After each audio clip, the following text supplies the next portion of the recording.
வாசிப்போம். மார்க் எழுதின சுவிசேஷம் 3ஆம் அதிகாரம். மார்க் எழுதின சுவிசேஷம் 3ஆம் அதிகாரம் 13வது வசனத்திலிருந்து நான் வாசிக்கிறேன். பின்பு அவர் ஒரு மலையின் மேல் ஏறி தமக்கு சித்தமானவர்களை தம்மிடத்தில் வரவழைத்தார். அவர்கள் அவரிடத்தில் வந்தார்கள். போதும். பரலோகத்தின் நல்ல பிதாவே, நல்ல வேளைக்காய் ஸ்தோத்திரம். இந்த நல்ல நாளிலேயும் உம்முடைய பரிசுத்த சன்னிதானத்தில் நாங்கள் ஒருமித்து கூடி உம்முடைய நாமத்தை மகிமைப்படுத்த கர்த்தர் பாராட்டின இரக்கங்களுக்காய் ஸ்தோத்திரம். விசேஷமாய் இன்றைக்கு நீர் உம்முடைய மக்களை கூட்டி சேர்த்திருக்கிறீர். உம்முடைய வார்த்தையை எங்களுக்கு இந்த காலை வேளையிலே தந்திருக்கிறீர். நாங்கள் இதை ஆராய்ந்து பார்த்து நித்திய ஜீவனுக்கு உகந்தவைகளை நாங்கள் கை கொண்டு நடக்க எங்கள் ஒவ்வொருக்கும் நீர் அனுக்கிரகம் செய்யும். எங்களோடு பேசும் ஆண்டவரே. உம்முடைய வல்லமையுள்ள வார்த்தைகளை விளங்கத்தக்கதாய் எங்களுடைய இருதயங்களை திறப்பீராக, எங்களுடைய கண்களையும் திறப்பீராக என்று ஜெபிக்கிறோம். நாங்கள் வசனத்தின் ஆழத்தை அறிந்து கொண்டு அதற்கேற்றபடி நடக்க எங்களுக்கு கிருபை பாராட்டும். அடியேனையும் உம்முடைய திருக்கரத்தில் ஒப்பு கொடுக்கிறேன், மறைத்து கொள்ளும். இயேசுவின் நாமத்தில் பிதாவே, ஆமென். மறுபடியும் அந்த வசனத்தை வாசிப்போமா? பின்பு அவர் ஒரு மலையின் மேல் ஏறி தமக்கு சித்தமானவர்களை தம்மிடத்தில் வரவழைத்தார். அவர்கள் அவரிடத்தில் வந்தார்கள். ஆண்டவராகிய இயேசு கிறிஸ்து தன்னுடைய ஊழியத்தின் ஆரம்ப நாட்களிலே செய்த காரியத்தை தான் இங்கே வசனத்தில் நான் வாசிக்க பார்க்கிறோம். அவர் மலையின் மேல் ஏறினார். மலையின் மேல் ஏறுவதற்கு ஒரு காரணம் ஒன்று உண்டு. லூக்கா எழுதின சுவிசேஷம் 6ஆம் அதிகாரம் 12வது வசனத்தை நான் வாசிக்கல. லூக்கா 6ஆம் அதிகாரம். அந்நாட்களில் அவர் ஜெபம் பண்ணும்படி ஒரு மலையின் மேல் ஏறி ராம் முழுவதும் தேவனை நோக்கி ஜெபம் பண்ணி கொண்டிருந்தார். இப்போ கிறிஸ்து தனிமையாய் வனாந்திரத்திற்கு போனாலும் அல்லது மலையின் மேல் ஏறினாலும் அவர் செய்கிற முதலாவது காரியம், இரவெல்லாம் அவர் என்ன செய்கிறவர்? தனித்திருந்து ஜெபிக்கிறவராய் காணப்பட்டவர். நான் ஏன் இதை சொல்லுகிறேன் என்றால், கிறிஸ்து நமக்கு காட்டின மாதிரியை நாம் பின்பற்ற வேண்டும். வேதம் சொல்லுகிறதே, 1 பேதுரு 2ஆம் அதிகாரம் 21வது வசனத்தில் நான் வாசிக்கும் போது, இதற்காகவே நீங்கள் அழைக்கப்பட்டு இருக்கிறீர்கள், ஏனெனில் கிறிஸ்து உங்களுக்காக பாடுபட்டு நீங்கள் தம்முடைய அடிச்சுவடுகளை தொடர்ந்து வரும்படி உங்களுக்கு மாதிரியை பின் வைத்து போனார் என்று எழுதப்பட்டிருக்கு. அவருடைய மாதிரியின்படி நாம் நடக்க வேண்டும். அவர்தான் நம்முடைய மாதிரி, மனுஷன் அல்ல. எந்த மனுஷனும் பொய்யன் என்று கர்த்தருடைய வேதத்தில் வாசிக்கணும். ஆகையினால மனுஷனை பார்த்து நாம் நம்முடைய ஆவிக்குரிய ஜீவிதத்தை நடத்துவோமானால் நம்முடைய வாழ்க்கையில விழுகை வரும். ஆனால் கிறிஸ்து ஒருவர் தான் ஒப்பற்றவர், பரிசுத்தர், நாம் நம்பத்தக்கவர், நாம் பின்பற்றுவதற்கு ஏதுவானவர் அவர் ஒருவர் மட்டுமே. அதனால் தான் இந்த காலையிலே உங்களோடு சொல்லுகிறேன், அவருடைய மாதிரியில முதலாவது மாதிரி ஜெப வாழ்க்கை. ஜெபம் மிக மிக முக்கியமான ஒரு காரியம். தேவனோடு கூட நாம் எவ்வளவு நேரத்தை ஜெபத்தில் செலவழிக்கிறோமோ அவ்வளவு ஆசீர்வாதம், அவருடைய பிரசன்னத்தை நாம் உணர ஏதுவாய் காணப்படும். நம்முடைய ஜெப வாழ்க்கையை ஒரு விசை கூட தட்டி எழுப்புவோம். நமக்கு ஜெபம் இல்லாதபடிக்கு நாம் ஒன்றையும் சாதிக்க இயலாது. அநேகர் நினைக்கிறார்கள், எனக்கு திறமையுண்டு, படிப்புண்டு, எனக்கு பணம் உண்டு என்றெல்லாம். அவைகளினாலே சாதிக்க முடியாத காரியம் ஜெபத்தினாலே என்ன செய்ய முடியும்? சாதிக்க முடியும். தானியேல் எப்போது ஜெபிக்கிற மனுஷனாய் காணப்பட்டான். சிங்கங்கள் அவனை சேதப்படுத்தாதபடிக்கு தேவன் தம்முடைய தூதனை அனுப்பி என்ன செய்தார்? அவனை காக்கிறவராய் காணப்பட்டார். அருமையானவர்களே, இந்த காலை வேளையில் நம்முடைய ஜெப வாழ்க்கையை கட்டுவோம். அது பிரதானமான ஆவிக்குரிய வாழ்க்கையின் முதல் படியாய் காணப்படுகிறது. அடுத்தபடியாய் நான் வசனத்துல இயேசுவை குறித்து வாசிக்கும் போது வசனம் சொல்கிறது, அதே மார்க் எழுதின சுவிசேஷம் 6ஆம் அதிகாரம் 13வது வசனத்தை நான் வாசிக்கலாம். அநேக பிசாசுகளை துரத்தி, மன்னிக்கணும், நான் 6ஆம் அதிகாரம் சொல்லிட்டேன், 3ஆம் அதிகாரம் 13வது வசனம். பின்பு அவர் மலையின் மேல் ஏறி தமக்கு சித்தமானவர்களை தம்மிடத்தில் வரவழைத்தார். அவர்கள் அவரிடத்தில் வந்தார்கள். அடுத்த வசனம், அப்பொழுது அவர் 12 பேரை தெரிந்து கொண்டு போதும். வசனத்துல நான் வாசிக்கிற வேளையில மலையின் மேல் ஏறி ராக்காலம் எல்லாம் ஜெபம் பண்ணி கொண்டிருந்தவர், அவர் செய்த முதல் காரியம் தமக்கு சித்தமானவர்களை தம்மிடத்தில் என்ன செய்தாராம்? வரவழைத்தார். அவருடைய சித்தம் அவருடைய ஜனங்கள் அவரை பின்பற்ற வேண்டும் என்பதுதான். அவர்கள் எல்லாரையும் அவர் தம்மிடத்தில் என்ன செய்தார்? வரவழைத்தார். இயேசு சொன்னாரே, வருத்தப்பட்டு பாரம் சுமக்கிறவர்களே, நீங்கள் எல்லாரும் என்னிடத்தில் வாருங்கள், நான் உங்களுக்கு என்ன செய்வேன்? இளைப்பாறுதல் தருவேன் என்று சொன்னார். இங்க வசனத்துல பார்க்கிறோம், அவர்கள் எல்லாரையும் கர்த்தர் அழைத்தார். அழைக்கப்பட்டவர்கள் அநேகர் என்றுதான் கர்த்தருடைய வேதத்திலே நாம் வாசிக்கிறோம். ஆனால் தமக்கு சித்தமானவர்களை அழைத்தாரே, அதற்கு பிறகு என்ன செய்தாராம்? 12 பேரை என்ன செய்தார்?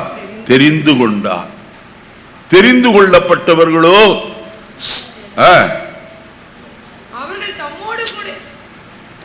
நான் வசனத்தை சொல்றேன், அழைக்கப்பட்டவர்கள் அநேகர், தெரிந்து கொள்ளப்பட்டவர்களோ சிலர். கொஞ்சம் பேரை தான் அவர் தெரிந்து கொண்டார். அருமையானவர்களே, எல்லாரையும் அவர் தெரிந்து கொள்ளவில்லை. அவரை பின்பற்றுகிற அநேகர் உண்டு. ஆனால் அவரால் தெரிந்து கொள்ளப்பட்டவர்கள் கிடைக்கிற ஒரு பெரிய ஸ்லாக்கியம் வேறு யாருக்கும் இல்லை. இந்த காலை வேளையில நான் ஒன்று சொல்கிறேன், எத்தனையோ பேர் கிறிஸ்துவினுடைய அழைப்பை பெற்றவர்கள், அழைக்கப்பட்டார்கள். ஆனால் தெரிந்து கொள்ளப்பட்டதான கூட்டம் தான் தேவ சபையிலே என்ன செய்கிறது? நிலைத்திருக்கிறதாய் காணப்படுகிறது. தெரிந்து கொள்ளப்பட்ட ஜனம் எப்பொழுது தெரிந்து கொள்ளப்பட்டோம் என்பதெல்லாம் நமக்கு தெரியும். உலக தோற்றத்துக்கு முன்னே கிறிஸ்து இயேசுவுக்குள் அவர் நம்மை என்ன செய்திருக்கிறார்? தெரிந்தெடுத்திருக்கிறார் என்று எழுதப்பட்டிருக்கிற வாசிக்கிறோம். தெரிந்து கொள்ளப்பட்ட நாம், அருமையான கர்த்தருடைய ஜனமே, நம்முடைய அழைப்பையும் தெரிந்து கொள்ளுதலையும் குறித்து எப்படி இருக்க வேண்டும்? ஜாக்கிரதை உள்ளவர்களாய் நாம் காணப்பட வேண்டும். வசனத்தை வாசிப்போமானால் 1 பேதுரு 2 பேதுரு 1ஆம் அதிகாரம் 10வது வசனத்தை வாசிக்கலாம். 2 பேதுரு 1:10. ஆகையால் சகோதரரே, உங்கள் அழைப்பையும் உங்கள் தெரிந்து கொள்ளுதலையும் உறுதியாக்கும்படிக்கு எப்படி இருங்க. அப்ப நம்ம தெரிந்து கொள்ளப்பட்டோம், அந்த தெரிந்து கொள்ளப்பட்டதை என்ன செய்ய வேண்டுமாம்? உறுதியாக்கும்படிக்கு எப்படி இருக்கணும்? ஜாக்கிரதையாய் இருக்க வேண்டும். பவுல் சொல்வார், நிற்கிறவன் எவனும் விழாதபடிக்கு எச்சரிக்கையாய் இருக்க கடவன் என்று எழுதப்பட்டிருக்கிறது. அப்ப நாம் நிற்கிறது நம்முடைய பலத்தினால் அல்ல, தேவனுடைய கிருபையினாலே நாம் நிற்கிறோம் என்று வசனத்தில் வாசிக்கிறோம். 2 கொரிந்தியர் 1ஆம் அதிகாரம் கடைசி வசனத்தினுடைய கடைசி பகுதியை வாசிங்க.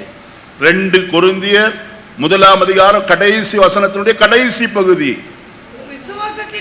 விசுவாசத்தினாலே என்ன செய்கிறீர்களே? நாம் நிற்பது எதினாலே? விசுவாசத்திலே தான். நம்முடைய அஸ்திவாரம் எல்லாம் விசுவாசம். யார் மேல வைத்திருக்கிற விசுவாசம்? வசனம் சொல்லுகிறது, எபிரேயர் 6ஆம் அதிகாரம் 1வது வசனத்துல வாசிக்கிற வேளையில, ஆகையால் கிறிஸ்துவை பற்றி சொல்லிய மூல உபதேச வசனங்களை நான் விட்டு செத்த கிரியைகளுக்கு நீங்களாகும் மனம் திரும்புதல் தேவன் பேரில் வைக்கும் விசுவாசம். யார் மேல விசுவாசம் வைக்க வேண்டும்? தேவன் மேல், கர்த்தர் மேல் நம்முடைய விசுவாசம் காணப்பட வேண்டும். அவரை விசுவாசிக்கிறவன் அவன்தான் ஆசீர்வதிக்கப்படுவான். எந்த மனுஷன் கர்த்தரை உண்மையாய் விசுவாசிக்கிறானோ அந்த விசுவாசம் அவனை கனப்படுத்துகிறதாய் காணப்படும். வசனத்தில் நான் வாசித்தோம், தெரிந்து கொள்ளப்பட்டவர்கள், அழைக்கப்பட்டவர்கள் அநேகராயிருந்தாலும் தெரிந்து கொள்ளப்பட்ட கூட்டத்திலே நாம் ஒருவராயிருக்கிறோமா? நாம் தெரிந்து கொள்ளப்பட்டது எதற்கு? இப்போ வருவோம் 3ஆம் அதிகாரம் 14வது வசனத்தை வாசிக்கலாம். மார்க் 3:14. அப்பொழுது அவர் 12 பேரை தெரிந்து கொண்டு, முதல் காரியம் அவர்கள் யாரோடு இருக்கணும்? நல்லா சொல்லுங்க, தம்மோடு கூட இருக்கணும். அருமையானே, இயேசுவோடு கூட காணப்பட வேண்டியது அவசியம். நாம் இயேசுவோடு இருக்கிறோமா? நாம் யாரோடு கூட காணப்படுகிறோம் என்று நாம் முதலாவது அறிந்து கொள்ள வேண்டும். யோவான் 8ஆம் அதிகாரம் 12வது வசனத்தை வாசிக்கிற வேளையில, யோவான் 8:12, இயேசு மறுபடியும் ஜனங்களை நோக்கி, நான் உலகத்திற்கு ஒளியாய் இருக்கிறேன், என்னை பின்பற்றுகிறவன் இருளிலே நடவாமல் ஜீவ ஒளியை என்ன செய்வார்? அப்ப அவரை பின்பற்றுகிறவனாய் காணப்படுகிறவன் அவரோடு கூட இருப்பார். அவர் எங்கே போனால் அவரை பின்பற்றி போவார். வசனம் சொல்லுகிறது, யோவான் 12:26, யோவான் 12:26, ஒருவன் எனக்கு ஊழியம் செய்கிறவனானால் என்னை பின்பற்ற கடவன். நான் எங்கே இருக்கிறேனோ அங்கே என் ஊழியக்காரனும். பாத்தீங்களா, இயேசு எங்கே இருக்கிறாரோ அங்கேதான் யார் இருப்பது? அவரால் தெரிந்து கொள்ளப்பட்ட மனுஷன், அவருடைய ஊழியக்காரன் காணப்படுவார். அவரோடு கூட இருந்தால் நாம் கனப்படுத்தப்படுவோம்.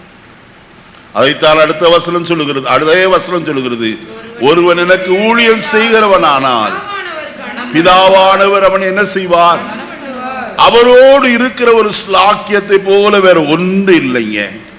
வாசிப்போமா? அப்போஸ்தல நடபடிகளின் புஸ்தகம் 4ஆம் அதிகாரம் 13வது வசனத்தை வாசிப்போம். பேதுருவும் யோவானும் பேசுகிற தைரியத்தை அவர்கள் கண்டு, அவர்கள் படிப்பறியாதவர்கள் என்றும் பேதமை உள்ளவர்கள் என்றும் கண்டபடியினால் ஆச்சரியப்பட்டு அவர்கள் இயேசுவுடனே கூட இருந்தவர்கள் என்று ஒரு அல்லேலூயா சொல்லுவோமா? இயேசுவோடு இருந்தவர்களுக்கு அடையாளம் என்ன? அங்க வசனம் சொல்லுகிறது விதமாய், அவர்கள் படிப்பில்லை, அவர்கள் பேதைகள், ஆனால் அவர்கள் பேசுகிற தைரியம். என்னை கேட்கிற கர்த்தருடைய பிள்ளைகளே, கர்த்தரோடு இருக்கிற மனுஷன் தைரியம் உள்ளவனாய் பேசுவான். எதை? கர்த்தருடைய வார்த்தைகளை. சூழ்நிலையை கண்டவன் பயப்படுகிறவன் அல்லவே அல்ல. அவனுக்குள்ளே ஒரு பெரிய தைரியம் உண்டாயிருக்கிறது. அருமையானே, நாம் கர்த்தருக்குள்ள தைரியம் அடைய வேண்டியது அவசியமான ஒரு காரியம். நாம் தேவனுடைய வசனத்தை வாசிக்கிற வேளையில வசனம் இவ்விதமாய் சொல்லுகிறத நாம் பார்க்கலாம். வாசிப்போமா? 1 தீமோத்தேயு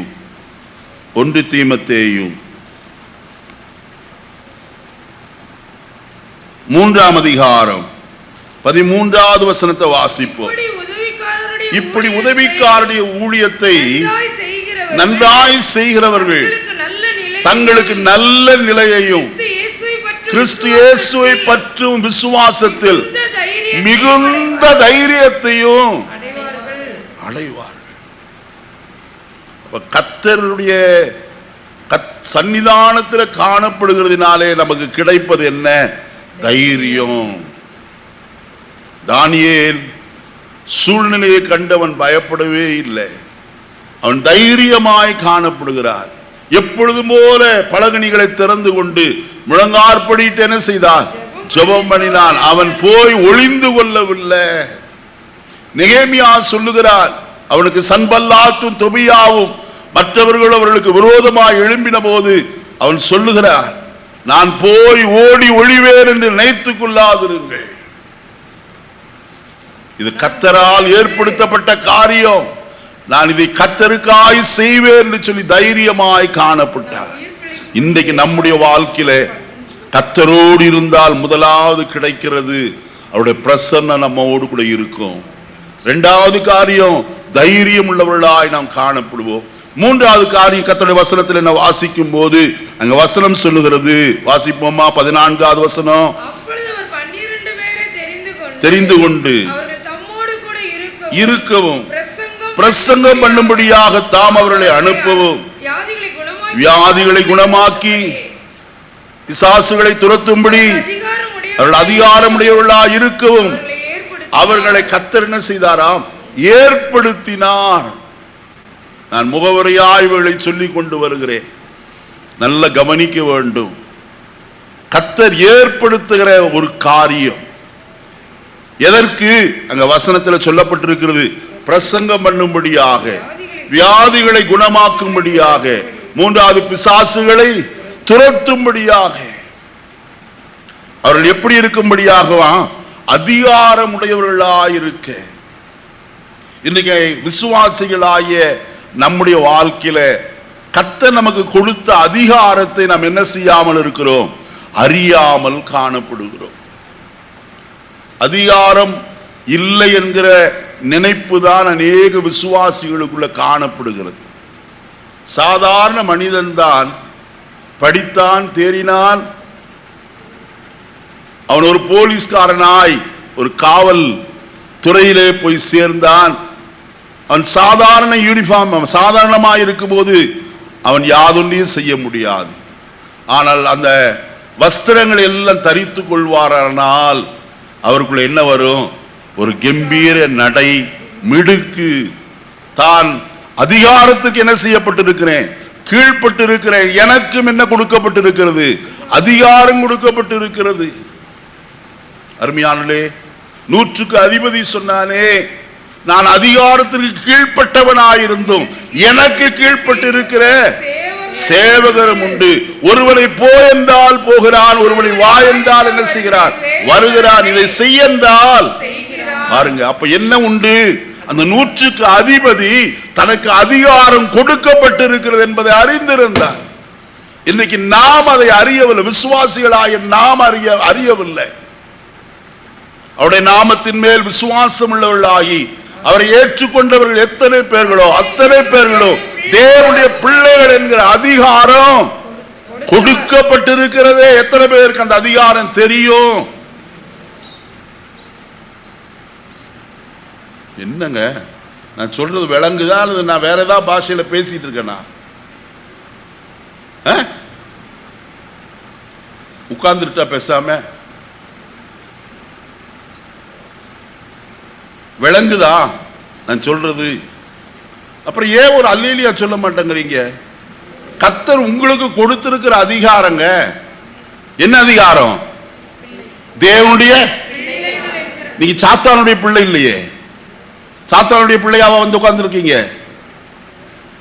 நான் எத்தனை பேர் தேவனுடைய பிள்ளைகள் என்கிற அதிகாரம் பெற்றவர்கள்? இதை சொல்றதுக்கு என்ன இருக்குது?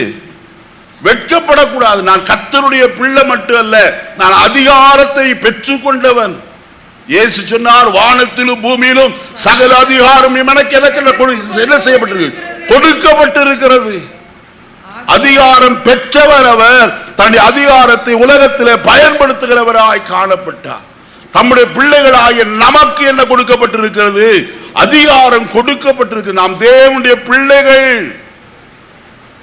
இதே தெரியலன்னா நான் சொல்ல போற பெரிய காரியத்தை நீங்க பார்த்தீங்கன்னாலும் ஸ்தோத்திரமும் பண்ண மாட்டீங்க. ஏன்னா இதுக்கே நீங்க ஸ்தோத்திரம் அல்லேலியா சொல்லலையே.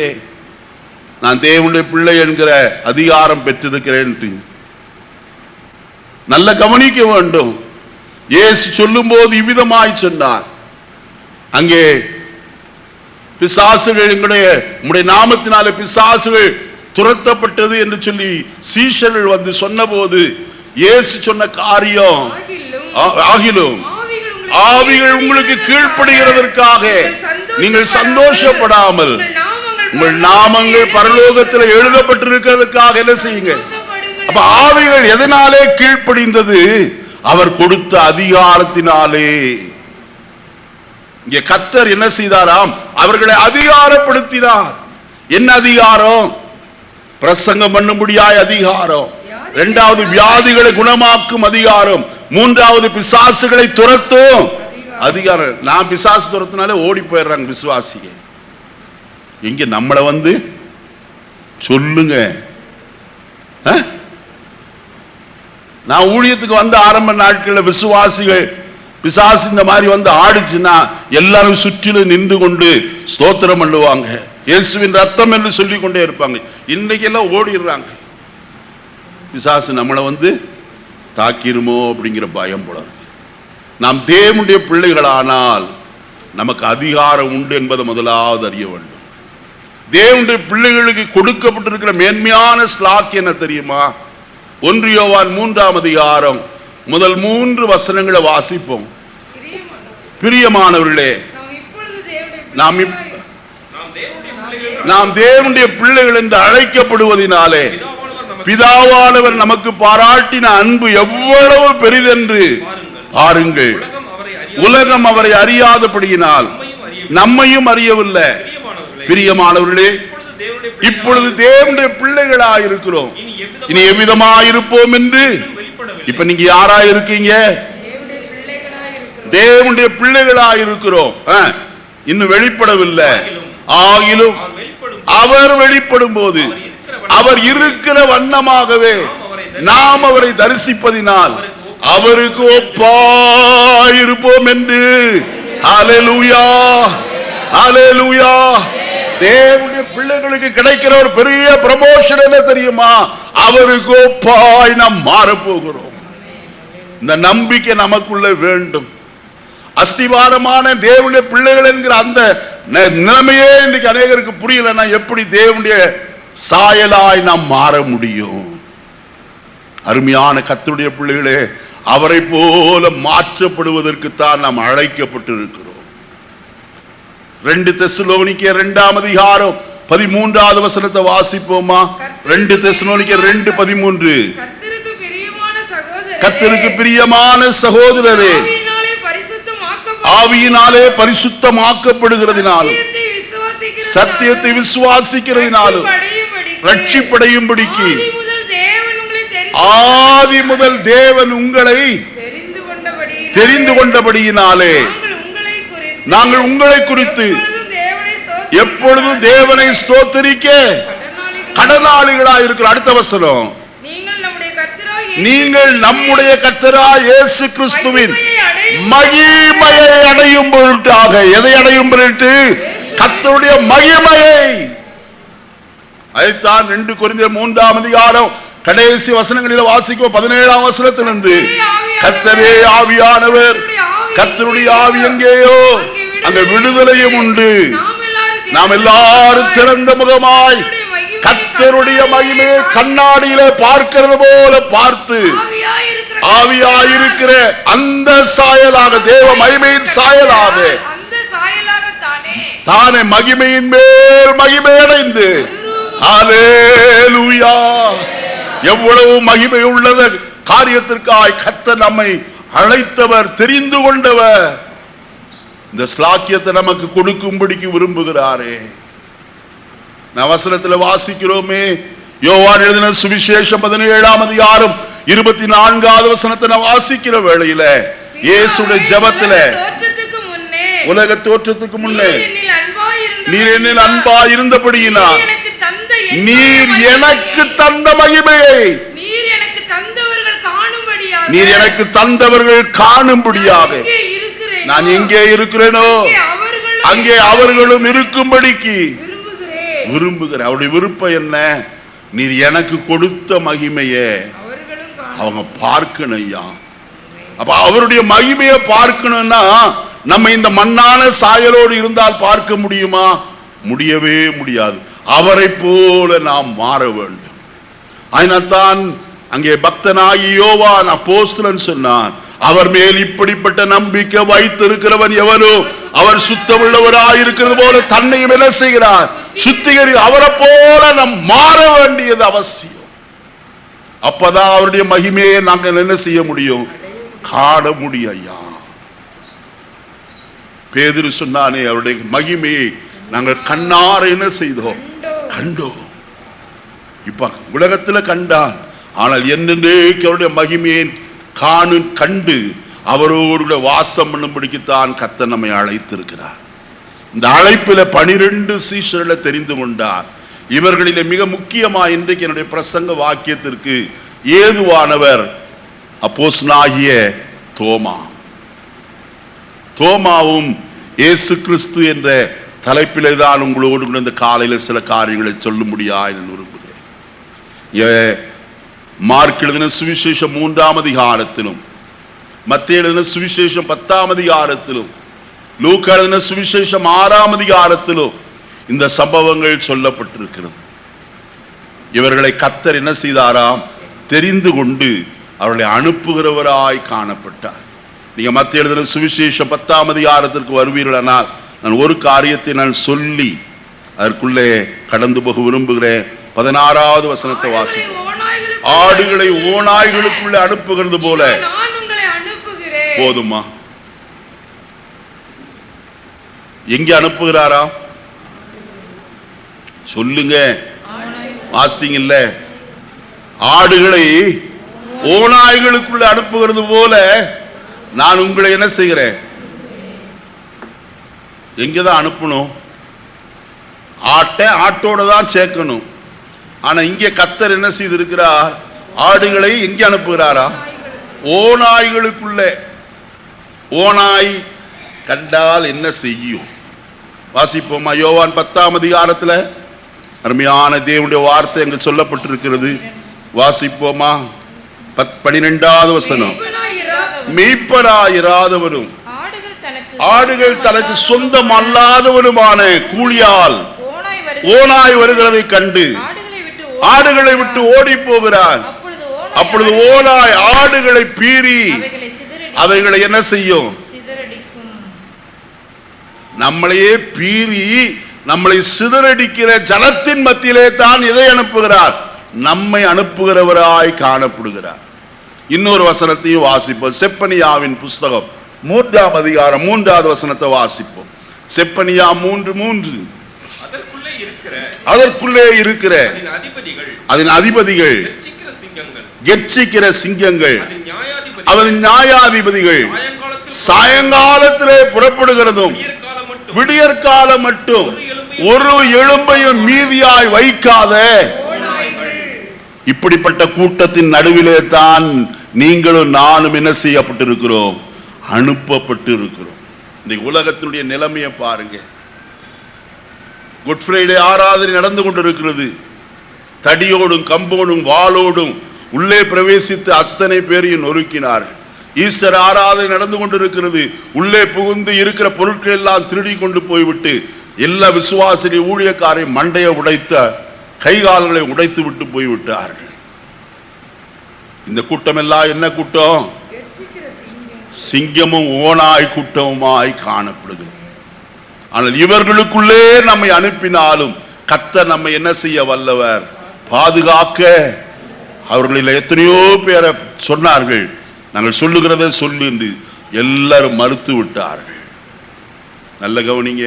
கடந்த நாள் ஞாயிற்றுக்கிழமை நீங்க வந்தவர்களுக்கு தெரியும், அங்கே அருமையான சகோதரர் ஜீவா அவர்கள் ஒரு சம்பவத்தை சொன்னார்.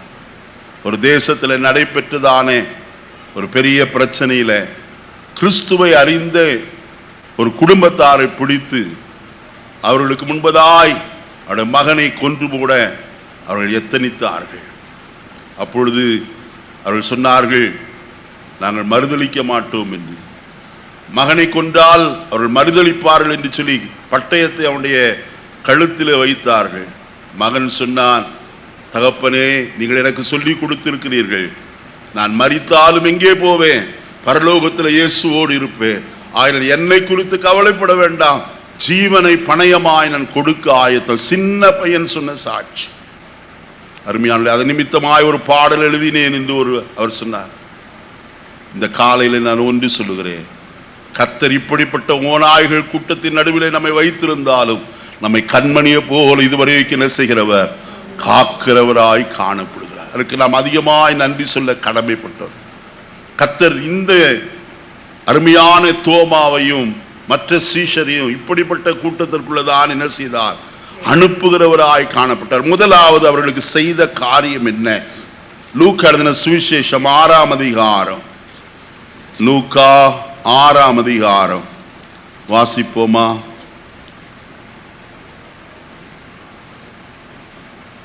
பதிமூன்றாவது வசனத்தை வாசி.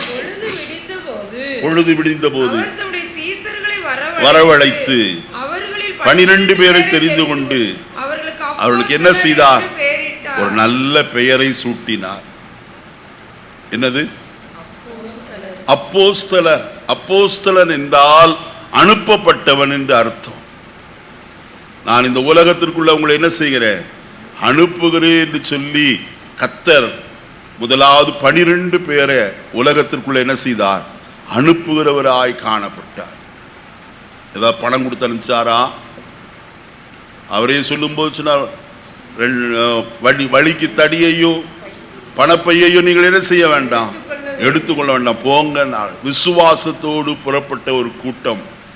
அருமையானே, அவர்களைத்தான் கர்த்தர் என்ன செய்தாராம், அப்போஸ்தலர் என்று பெயர் சூட்டினார். அப்போஸ்தலர் என்று சொல்லப்படுகிற வார்த்தையினுடைய சரியான காரியம் என்னவென்றால் 2 கொரிந்தியர் 12ஆம் அதிகாரம் 12வது வசனத்தை வாசிப்போம். 2 கொரிந்தியர் 12:12. அப்போஸ்தலனுக்குரிய அடையாளங்கள் எல்லாவிதமான பொறுமையோடும் அதிசயங்களோடும் அற்புதங்களோடும் வல்லமைகளோடும் உங்களுக்குள்ளே என்ன செய்யப்பட்டதே. அப்போஸ்தலனாகிய பவுல் தான் கொரிந்து சபையாருக்கு சொல்லுகிறார். ஏனென்றால் அவர்கள் எல்லாரும் ஒரு கேள்வி கேட்கிறவர்களாய் காணப்பட்டார்கள். என்ன கேள்வி? வசனத்தை நான் உங்களுக்கு சுட்டி காட்டுகிறேன், நீங்க எல்லாம் புரிந்து கொள்ளணும். வசனத்தினுடைய ஆழத்தை புரிந்து கொள்வதற்காகத்தான் நான் எல்லா வசனத்தையும் சுட்டி காட்டுகிறேன். சும்மா எதையோ ஒன்று கொளறி கொட்டிட்டு போறதுக்கு அல்ல. வசனத்தை எடுத்து வாசியுங்கள். 1 கொரிந்தியர் 1ஆம் அதிகாரம் 1 கொரிந்தியர் 9ஆம் அதிகாரம் முதல் வசனம். 1 கொரிந்தியர் 9 முதல் வசனம். நான் அப்போஸ்தலன் அல்லவா, நான் சுயாதீனன் அல்லவா, நம்முடைய கர்த்தராகிய இயேசு கிறிஸ்துவை நான் தரிசிக்கவில்லையா, கர்த்தருக்குள் நீங்கள் என்று கிரியையா இருக்கிறீர்கள் அல்லவா. ஏன் இதை சொல்லப்படுகிறது? அன்றைக்கு கொரிந்து சபையில காணப்பட்ட ஒரு பெரிய காரியம், பவுல் அப்போஸ்தலன் தானா? ஒரு கேள்வி அவர்களுக்குள்ள வந்தது. அதற்குத்தான் அவர் பதில் சொல்லுகிறார். இப்ப அதை முடிக்கும் போது, அதாவது 2 கொரிந்தியர்ல முடிக்கிற தருவாயில, எழுதி முடிக்கிற வேளையில தான் அந்த 2 கொரிந்தியர் 12:12 சொல்லுகிறார், அப்போஸ்தலனுக்குரிய அடையாளம் எல்லா விதமான, முதலாவது பொறுமை, 2வது அதிசயம், 3வது அற்புதங்கள், 4வது வல்லமை. இவைகள் எல்லாம் உங்களுக்குள் என்ன செய்யப்பட்டது, நடப்பிக்கப்பட்டது. அப்ப அப்போஸ்தலனாகிய பவுல் அப்போஸ்தலன் தானே என்று உறுதியாக்கப்படுகிறது. எல்லாரும் சொன்னார்கள், இயேசுவை தரிசித்தானா? அதற்கு வசனம் உண்டா? தரிசித்தேன் என்று. 1 கொரிந்தியர் 15ஆம் அதிகாரத்திற்கு வருவோம். 1 கொரிந்தியர் 15ஆம் அதிகாரத்திற்கு வாங்க. வசனத்துல சொல்லப்பட்டிருக்கிறது. 8வது வசனத்தை வாசிப்போம். 7 வாசிங்கன்னா, பின்பு யாக்கோபுக்கும், அப்போ அதற்கு பிறகு அப்போஸ்தலர் எல்லாருக்கும் தரிசனமானார். எல்லாருக்கும் பின்பு அகால பிறவி போன்ற எனக்கும் என்ன செய்தார்? பார்த்தீங்களா? அகால பிறவி போன்ற எனக்கும் அவர் என்ன செய்திருக்கிறார்? தரிசனமானார். ஆகையினாலே அப்போஸ்தலனாகிய பவுல் மட்டுமல்ல, இயேசு கிறிஸ்து தெரிந்து கொண்ட 12 பேர்ல அப்போஸ்தலனாகிய தோமாவுக்கும் அப்போஸ்தல பட்டம் கிடைத்தது. அந்த அப்போஸ்தல பட்டத்தை, அது ஒரு பட்டம் என்றுதான் கர்த்தருடைய வேதம் சொல்லுகிறது. வாசிப்போமா?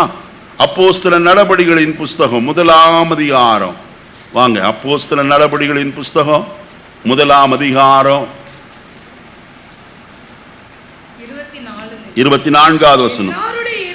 எல்லாருடைய இருதயங்களையும் அறிந்திருக்கிற கர்த்தாவே, யூதாஸ் என்பவன் தனக்குரிய இடத்திற்கு போகும்படி இழந்து போன இந்த ஊழியத்திலும் அப்போஸ்தல பட்டத்திலும். அப்ப அப்போஸ்தலன் என்கிறது என்னவா இருக்கிறது? பட்டம். அது கொடுக்கப்பட்ட ஒரு ஊழியமாய் காணப்படுகிறது. அதை அவன் இழந்து போனான். ஆனால் தோமா அப்போஸ்தல பட்டத்தோடு தான் இந்தியாவிற்கு என்ன செய்தார்? வந்தார். அவருடைய வாழ்க்கையில முதலாவது சம்பவித்த காரியம் என்ன? வாசிப்போமா? யோவான் எழுதின சுவிசேஷம் 20ஆம் அதிகாரம்.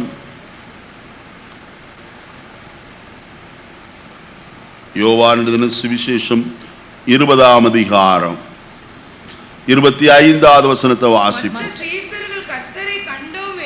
மற்ற சீஷர்கள் கர்த்தரை கண்டோம் என்று அவனுடனே சொன்னார்கள்.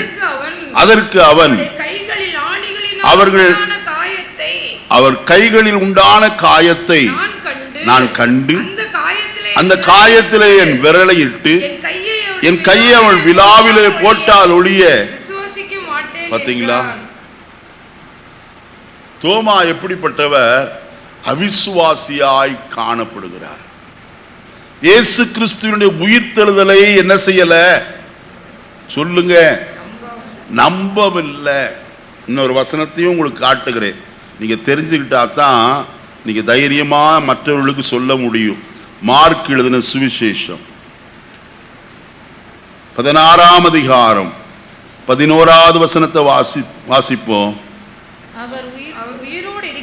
அவர் உயிரோடு இருக்கிறார் என்றும் அவளுக்கு காணப்பட்டார் என்றும் அவர்கள் கேட்ட பொழுது என்ன செய்யல?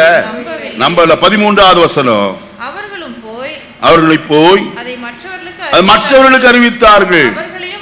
அவர்களையும் அவர் என்ன செய்யல?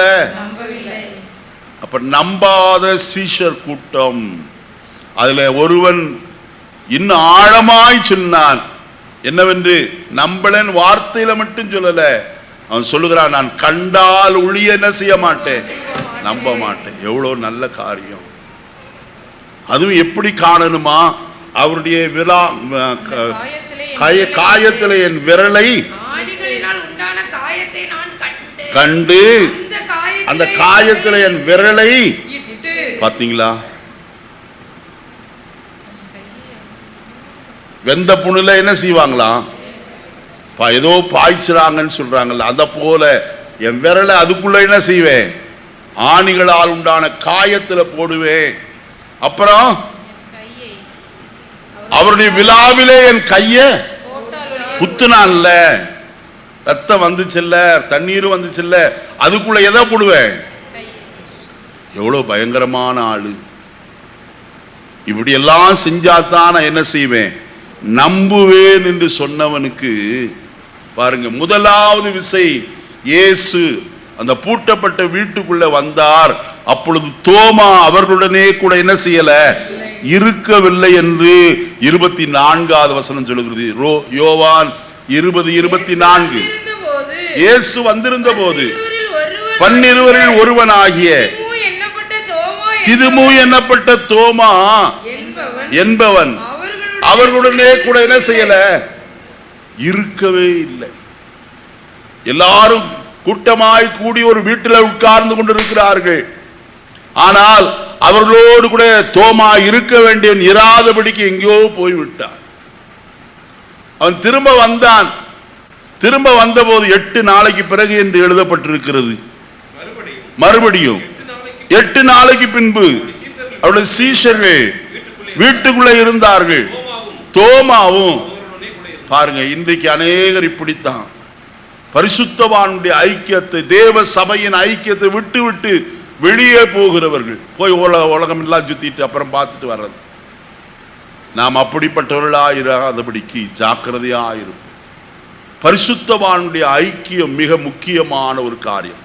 தேவ சபையில விசுவாசிகளோடு கூட இணைந்திருப்பது ஒரு பெரிய ஆசீர்வாதம். அவர்கள் எல்லாரும் ஒருமனப்பட்டு ஓரிடத்தில் என்ன செய்திருந்தார்கள்? கூடி வந்தாள் என்று எழுதப்பட்டிருக்கிறதே. சபையிலே ஒருமனப்பட்டு கூடி வருகிறது ஒரு பெரிய ஆசீர்வாதம். அது என்னத்தை தருகிறது?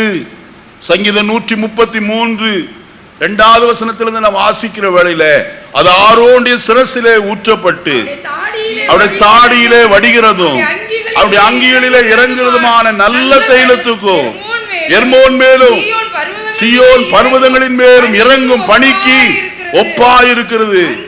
அங்கே கர்த்தர் என்றைக்கும் ஆசீர்வாதத்தையும் ஜீவனையும் என்ன செய்கிறார்? கட்டளையிடுகிறார். அல்லேலூயா. எங்கே?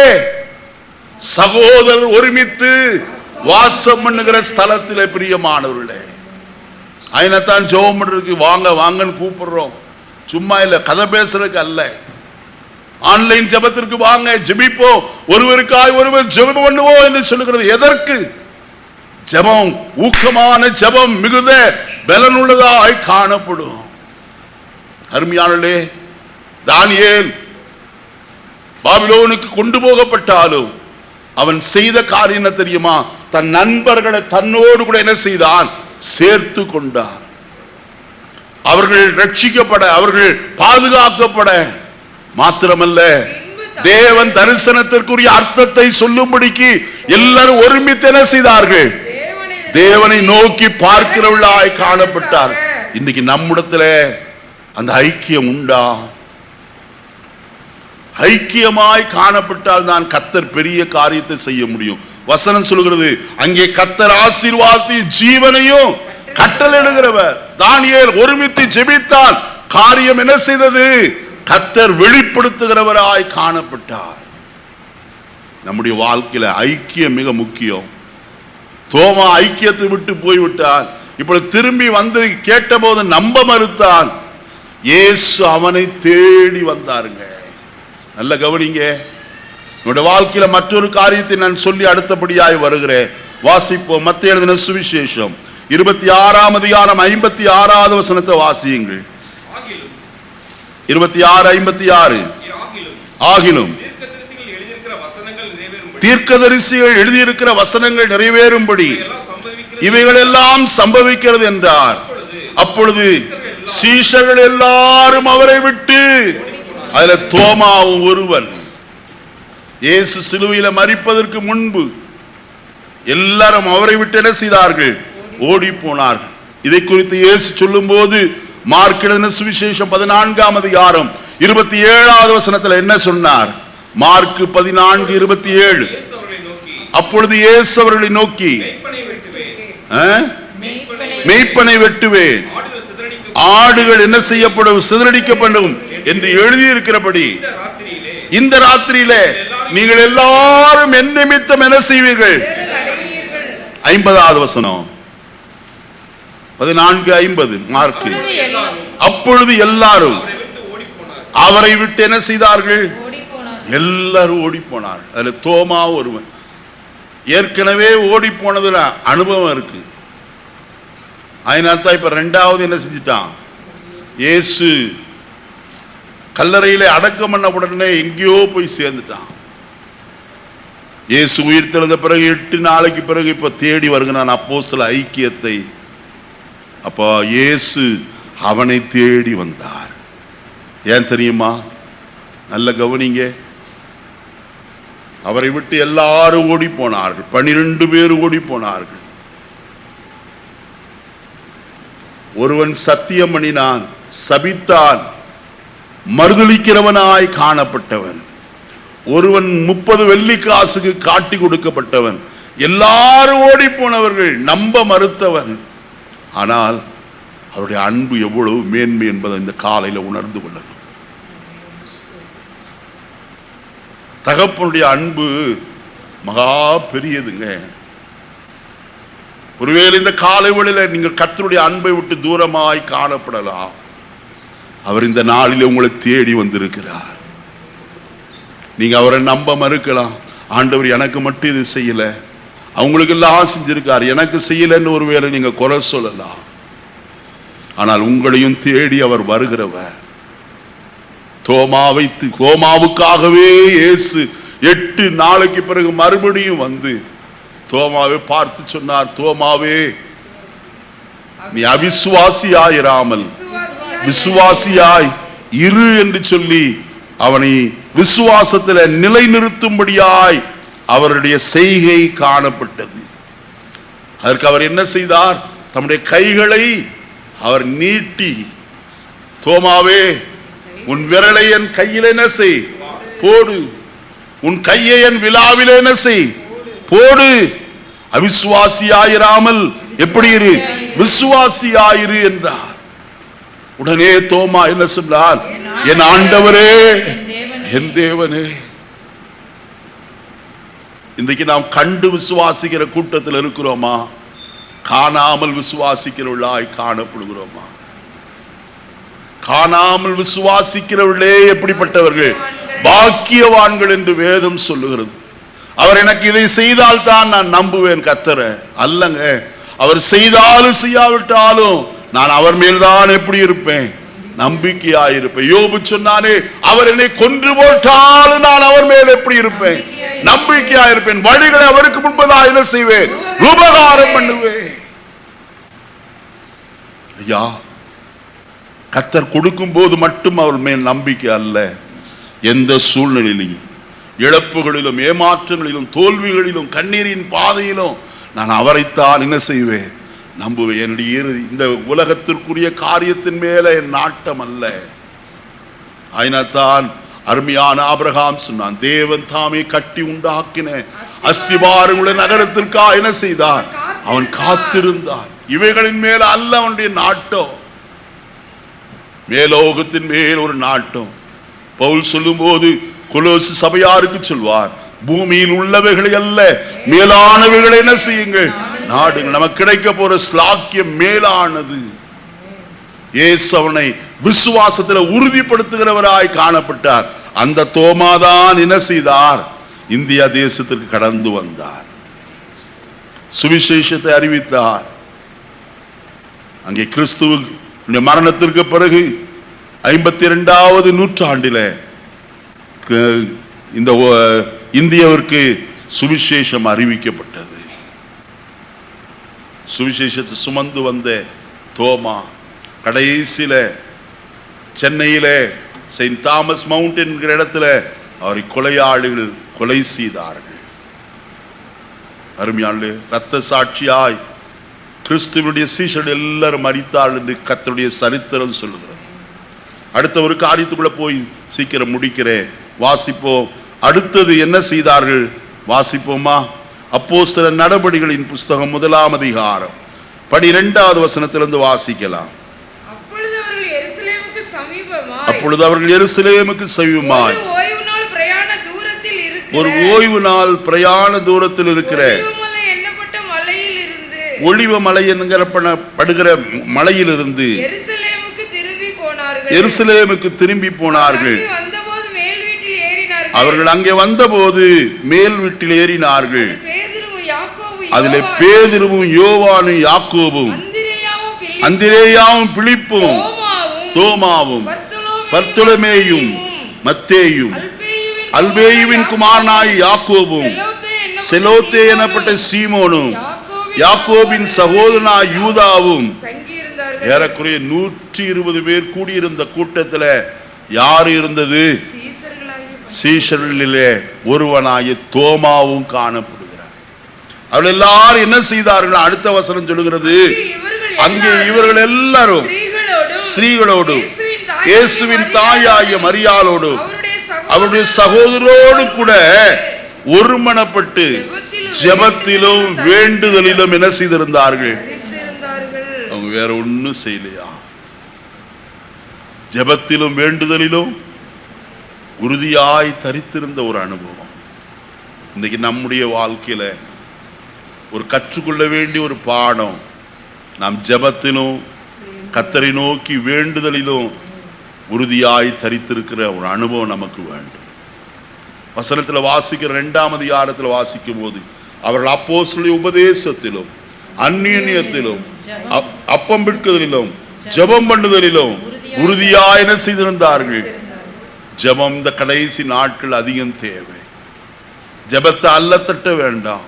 நேரம் கிடைக்கும் போதெல்லாம் கர்த்தருடைய சமூகத்தில் அமர்ந்து ஜெபிப்போம். 5 நிமிடமோ 10 நிமிஷமோ. ஒருவேளை கஷ்டமா இருக்கும், ஆனாலும் நீங்க ஜெபிக்க ஆரம்பித்தால் ஜெபம் பெரிய காரியங்களை நமக்கு செய்கிறதாய் காணும். அருமையாளே, சாலமோன் முழங்காற்படிட்டு பரலோகத்தின் தேவனை நோக்கி தன் கைகளை உயர விரித்து ஜெபிக்கிறவனாய் காணப்பட்டான். அக்கினி வானத்திலிருந்து என்ன செய்தது? பலிப்பொருளின் மேல் இறங்கினது. கர்மேல் பர்வதத்தில் காணப்பட்ட அருமையான எலியா தன் முகம் முழங்காலில் பட அவன் ஜெபிக்கிறவனாய் காணப்பட்டான். அங்க வசனத்தில் என்ன வாசிக்கிறோம்? கர்த்தர் பெருமழையின் இறைச்சலை கர்த்தர் அவன் காதுகள் கேட்கவும் பெருமழை பெய்யவும் தேசம் செழிக்கவும் கர்த்தர் செய்தார். அதே எலியா ஜெபித்த போது பலிபீடத்தை கட்டி பலிப்பொருளின் மேல் அக்கினி என்ன செய்தது? இறங்கிற்று. அருமையாளே, ஜெபம் அதிசயங்களை செய்யும். ஜெபம் இயற்கைக்கு அப்பாற்பட்ட பெரிய காரியங்களை செய்யும் என்பதில் சந்தேகம் இல்லை. அருமையாளே, இயேசு ஜெபிக்கிறவராய் காணப்பட்டார். ஜெபத்திற்கு மிக முக்கியத்துவம் கொடுத்தார். ஜெபிப்போம், ஜெயம் பெறுவோம். கடைசி ஒரு காரியத்தை நான் சொல்லி முடிக்கிறேன். அப்போஸ்தலர் 6ஆம் அதிகாரம் 4வது வசனத்துல நான் வாசிக்கலாம். நாங்களோ ஜெபம் பண்ணுவதிலும் தேவ வசனத்தை போதிக்கிற ஊழியத்திலும். பாருங்க, அங்க ஒரு வார்த்தை மிக முக்கியமான ஒரு காரியம். நாங்களோ அப்படின்னா அப்போஸ்தலர் ஆகிய 12 பேரும் நாங்களோ எங்களுக்கு கொடுக்கப்பட்ட ஊழியம் என்ன? ஜெபம் பண்ணுவதிலும் தேவ வசனத்தை போதிக்கிற ஊழியத்திலும் எப்படி இருப்போம்? இடைவிடாமல் தரித்திருப்போம். அதுதான் எங்க டியூட்டி. மற்ற பிரச்சனை எல்லாம் எங்கிட்ட என்ன செய்யாதீங்க, கொண்டு வராதீங்க.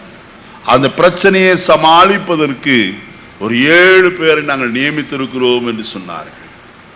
அப்போ அப்போஸ்தலருடைய கூட்டத்தில் காணப்பட்ட தோமாவும் அவர் எப்போது என்ன செய்கிறவராய் காணப்பட்டார்? ஜெபிக்கிறவரும் வேத வசனத்தை போதிக்கிற ஊழியத்தில் காணப்பட்டார். ஆனால் சிலரை மட்டும்தான் நம்முடைய வேதத்தில் அடையாளம் காட்டப்பட்டு இருக்கிறது. அப்போஸ்தலர் நடபடிகளின் புஸ்தகத்தில் 12ஆம் அதிகாரம் வரைக்கும் பேதுருடைய பிரசங்கம், மற்ற காரியங்கள். 13ஆம் அதிகாரத்திலிருந்து நீங்க வாசினா அப்போஸ்தலனாகிய பவுல் மூலமாய் கர்த்தர் செய்த பெரிய கிரியைகள். 13 நிருபங்களிலேயும் அப்போஸ்தலன் சபைக்கு என்ன செய்கிறார்? நிருபங்களை எழுதுகிறவராய் காணப்பட்டார். இந்த காலை வேளையில ஒன்று சொல்லுகிறேன், நம்முடைய ஜீவிதத்தில் மிக முக்கியமாய் கற்றுக்கொள்ள வேண்டிய ஒரு காரியம் நம்முடைய அழைப்பும் நம்முடைய தெரிந்து கொள்ளுதலும். நான் சுருக்கமாய் 3 காரியத்தை சொல்லி முடிக்கிறேன். ஒன்று, நம்முடைய அழைப்பும் தெரிந்து கொள்ளுதலும். தோமா அழைக்கப்பட்டவன், தெரிந்து கொள்ளப்பட்டவன், அப்போஸ்தலனுக்காய் அதிகாரமிடப்பட்டவனாய் காணப்பட்டவன். அதனுடைய மேல் அந்த அபிஷேகம் அவன் மேல் காணப்பட்டது. 2வது காரியம் நன்றாய் கவனியுங்கள். அவன் அவிசுவாசியாயிராதபடிக்கு விசுவாசத்தில் நிலைத்திருக்கும்படிக்கு கர்த்தர் அவனை தேடி வந்த காரியம், அவனை நிலைநிறுத்துகிறவராய் காணப்பட்டார். 3வது காரியம், அவள் வேத வசனத்தை போதிக்கிற ஊழியத்திலும் ஜெபத்திலும் என்ன செய்திருந்தார்கள்? தரித்திருந்தார். நாமும் நம்முடைய அழைப்பையும் தெரிந்து கொள்வதையும் உறுதியாக்கி கொள்வோம். நாம் எதற்காய் அழைக்கப்பட்டோம் என்பதை நன்றாய் அறிந்து கொள்வோம். நான் தேவ மகிமை அடையும்படிக்கு என்ன செய்யப்பட்டிருக்கிறேன்? அழைக்கப்பட்டிருக்கிறேன். 2வது காரியம், எந்த விதத்தில் அவிசுவாசத்துக்கு இடம் கொடுக்க வேண்டாம். பிசாசுடைய ஆயுதம் அவிசுவாசம். ஆனால் அவிசுவாசத்துக்கு இடம் கூடாதபடி விசுவாசத்தில் உறுதியாக இருக்கணும். அதற்கு தான் வேதத்தை அதிகமாய் வாசிக்கணும், வேதத்தை கேட்கணும், பிரசங்கத்தை கேட்கணும். 3வது காரியம், இடைவிடாமல் ஜெபத்திலும் வேத வாசிப்பிலும் என்ன செய்யணும்? தரித்திருக்கணும். இந்த ஒரு வருஷத்திற்குள்ள வேதத்தை முழுவதுமாய் வாசித்து முடித்த எத்தனை பேர் நமக்குள்ள இருக்கிறீர்கள் என்று நான் கேட்கும்போது நீங்கள் எல்லாரும் கையை உயர்த்த வேண்டும். வேதத்தை விடாதபடிக்கு நேசித்து வாசியுங்கள். அது உங்களுக்கு ஆசீர்வாதத்தை கொண்டு வரும். வேதத்தை என் இருதயத்தில் வைத்து ஆகையினால் பாவத்திற்கு நான் என்ன செய்கிறேன்? விலகி இருக்கிறேன் சொல்கிறார். என் நடைகள் வேறு விதமாயிராதபடிக்கு நடைகளை கர்த்தர் உறுதிப்படுத்தும்படிக்கு அவருடைய வசனம் என் இருதயத்தில் இருக்கிறது. நான் வசனத்தில் வாசிப்போமானால் 37ஆம் சங்கீதம் 31வது வசனத்தில் தேவன் அருளிய வேதம் அவன் இருதயத்தில் இருக்கிறபடியால் அவன் நடைகளில் ஒன்றும் என்ன செய்வதில்லை, பிசகுவதில்லை. நம்முடைய நடை பிசகாதபடிக்கு, நான் உமக்கு விரோதமாய் பாவம் செய்யாதபடிக்கு உம்முடைய வாக்கை என் இருதயத்தில் என்ன செய்தேன், வைத்து தேவனால் பிறந்தவன் எவனோ பாவம் செய்ய மாட்டான், ஏனெனில் அவருடைய வித்து அவனுக்குள் என்ன செய்கிறது. கர்த்தருடைய வசனம் நம்ம இருதயத்தில் இருக்குமானால் நான் ஒரு நாள் பாவம் செய்ய மாட்டோம். பரிசுத்தன் மேல் பரிசுத்தம் அடைந்து பரிசுத்தராய் இயேசுவை தரிசிக்கும் ஸ்லாக்கியத்தை நாம் பெற்றுக்கொள்வோம். நாம் எல்லாரும் எழுந்து நிற்போமா? கர்த்தரை நோக்கி பார்ப்போம். பரலோகத்தின் நல்ல பிதாவே, நல்ல வேளைக்காய் ஸ்தோத்திரம். இந்த காலை வேளையில் நீர் எங்களோடு பேசின உம்முடைய வார்த்தைகளுக்கு ஆய் ஸ்தோத்திரம். அப்போஸ்தலனாகிய தோமாவை குறித்து இந்த காலையில நாங்கள் கேட்டோம் ஐயா. அவனுடைய அழைப்பு, அவனுடைய தெரிந்து கொள்ளப்படுதல், அவனுடைய அதிகாரம், அப்போஸ்தல பட்டம், ஆண்டவரே அவன் அவிசுவாசியாயிராமல் விசுவாசியாயிருக்கும்படி நீர் அவனை தேடி வந்த உம்முடைய அன்பு அவனை நிலைநிறுத்தினது. எல்லாவற்றையும் சிந்திக்க உதவி செய்து மாத்திரமல்ல, அந்த உறுதியாக்கப்பட்ட அந்த சீஷர்கள், ஆண்டவரே நாங்களோ ஜெபம் பண்ணுவதிலும் வேத வசனத்தை போதிக்கிற ஊழியத்திலும் தரித்திருப்போம் உறுதியாய் என்று சொன்னார்களே, அதை போல நாங்களும் உறுதியாய் தரித்திருக்க எங்களுக்கு கிருபை தாரும். வசனம் கேட்ட எல்லாரையும் ஆசீர்வதியும், வசனத்திற்கு கீழ்ப்படிய கிருபை தருவீராக. நாங்கள் எல்லாரும் ஏதோ ஒரு காரியத்திற்காக அழைக்கப்பட்டவர்கள் அல்லையா, உம்முடைய மகிமையை அடையும்படிக்கு நாங்கள் அழைக்கப்பட்டவர்கள் என்று நாங்கள் அறிந்து அதற்கு ஏற்றபடி எங்களுடைய ஜீவிதத்தை நாங்கள் நடத்த எங்கள் ஒவ்வொருக்கு உதவி செய்யும். ஒவ்வொரு குடும்பங்களை ஆசீர்வதியும் இயேசுவின் நாமத்தில் பிதாவே, ஆமென். ஒரு காரியத்திற்காக நாம் ஜெபிக்க வேண்டும். விசேஷமா அருமையான சத்யா நகரில் குடியிருந்து நமக்கு சபைக்கு திருச்சபைக்கு வருகிற அருமையான சகோதரர் சுரேஷுடைய தாயார் அவர்கள் மிகவும் வியாதி படுக்கையில் காணப்படுகிறார்கள். கர்த்தர்களை சுகமாக்கும்படிக்கு நம்ம எல்லாரும் ஒருமனப்பட்டு ஜெபம் பண்ணுவோமா? ஆண்டவரே, இந்த காலை வேளையில அருமையான சுரேஷுடைய தாயாருக்காக நாங்கள் ஜெபிக்கிறோம். விசேஷமாக கர்த்தாவே வியாதி படுக்கையை மாற்றுவீராக. உம்முடைய வல்லமை அவர்களை சந்திக்கும்படியாக நாங்கள் ஜெபிக்கிறோம். நீ சமீபத்திற்கு மாத்திர தூரத்திற்கு தேவனாயிருக்கிறவர். உம்முடைய கர்த்தாவே சுகமாக்குதலின் வல்லமை உள்ள சரீரத்துக்குள்ளே இந்த காலை வேளையில நாங்கள் சபையாய் ஜெபிக்கும் போது இறங்கட்டும் என்று ஜெபிக்கிறேன். நாடி நரம்புகளை பலப்படுத்துவீராக. ரத்த நாளங்களுக்குள்ள வல்லமை ஊடுருவி செல்வதாக. ஆண்டவரே பலப்படுத்தும். புசிக்கிற ஆகாரம், குடிக்கிற தண்ணீர் மூலமாய் ஆண்டவருடைய வியாதி படுக்கையை மாற்றி அவளுக்கு நல்ல சுகத்தை தருவீராக. நீதிமான் செய்யும் ஊக்கமான வேண்டுதல் ஆண்டவரே மிகவும் பலனுள்ளதாக இருக்கும் என்று சொன்னீரே. ஆண்டவரே ஸ்தோத்திரிக்கிறோம். வியாதி படுக்கையை விட்டு மாற்றுகிற கர்த்தர் அப்படியே செய்வீராக என்று ஜெபிக்கிறோம். நல்ல நாமத்தை மகிமைப்படுத்தும் இயேசுவின் நாமத்தில் பிதாவே, ஆமென்.